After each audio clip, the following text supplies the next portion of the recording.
Hello friends, সবাইকে good afternoon. সবাই কেমন আছো বলো? আশা করি ভালো আছো, আর আমিও ভালো আছি। তো আজ আমি বানাবো ছোটো মাছের চচ্চড়ি। তার জন্য দেখো নিয়ে নিয়েছি সব উপকরণ। আলু ছোটো ছোটো করে কেটে নিয়েছি, পেঁয়াজ, টমেটো, কাঁচা লঙ্কা, ধনেপাতা, তার সাথে ছোটো মাছ, রসুনের পেস্ট। এবার আমি কড়াইয়ে বসিয়ে দিয়েছি। তো কড়াইয়ের মধ্যে আলু, টমেটো, তার সাথে পেঁয়াজ, আর দিয়ে দেবো ছোটো মাছ, মৌরলা মাছ। বাজারে এনেছি, খুব সুন্দর ফ্রেশ মাছ ছিল এগুলো। আর তার সাথে দিয়ে দিচ্ছি কয়েকটা কাঁচা লঙ্কা, আর দিয়ে দেবো অল্প পরিমাণে 1 চামচের মতো রসুনের পেস্ট। আর দিয়ে দিচ্ছি এতে আমি পরিমাণ মতো হলুদ, লবণ,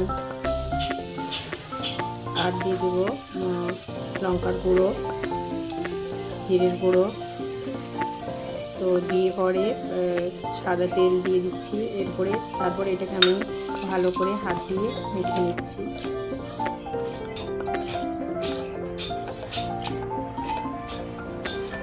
তো তোমরা দেখতেই পাচ্ছ মেখে নিয়েছি। এবার এর মধ্যে আমি অল্প পরিমাণ জল অ্যাড করে দিচ্ছি। তো অ্যাড করে দিয়ে ভালো করে এটাকে মিশিয়ে দিয়ে এটাকে আমি ঢাকা দিয়ে রান্না হতে দেবো কিছুটা সময়ের জন্য।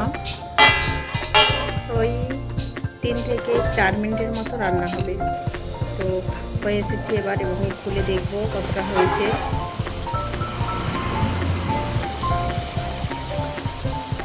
তো এবার এর মধ্যে আমি কয়েকটা ধনের পাতা অ্যাড করে দিচ্ছি।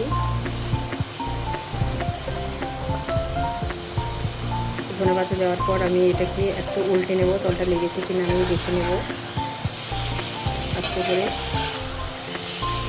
যাতে না ভেঙে যায়। আর অবশ্যই এই যে জলটা আছে এটা মরে যাবে, টেনে নেবে আলুর মধ্যে, মাছ আলুর মধ্যে টেনে নেবে।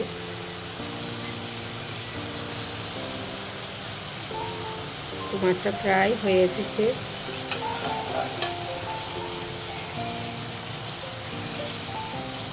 তো এভাবে মাছের বাটি চচ্চড়ি করে খেলে না অসাধারণ লাগে খেতে। তো তেল ছেড়ে দিয়েছে দেখো মাছ আর আলুটা থেকে। এটা এরপর হয়ে গেছে। এবার এটা আমি নামিয়ে দেবো একটা থালার মধ্যে বা প্লেটের মধ্যে নামিয়ে নিচ্ছি। দেখো, তো দেখো কত সুন্দর হয়েছে রান্নাটা, দেখতেও কত সুন্দর হয়েছে, লোভনীয়। গরম ভাতে তো এর কোনো কথা হবে না, এত টেস্টি হবে। তো থ্যাংক ইউ সো মাচ সবাইকে আমার ভিডিওর সাথে থাকার জন্য। তো আমার রান্নাটা কেমন হয়েছে তোমরা অবশ্যই কমেন্টে জানাবে। আর তোমরা ভালো থাকবে, সুস্থ থাকবে। আর আমার চ্যানেলে যদি নতুন হয়ে থাকো অবশ্যই চ্যানেলটাকে সাবস্ক্রাইব করে দিয়ে পাশে থাকবে। আর আমার ভিডিওগুলো যদি ভালো লাগে অবশ্যই বেশি বেশি করে শেয়ার করে দিও। টাটা, বাই, আবার দেখা হবে পরের ভিডিওতে।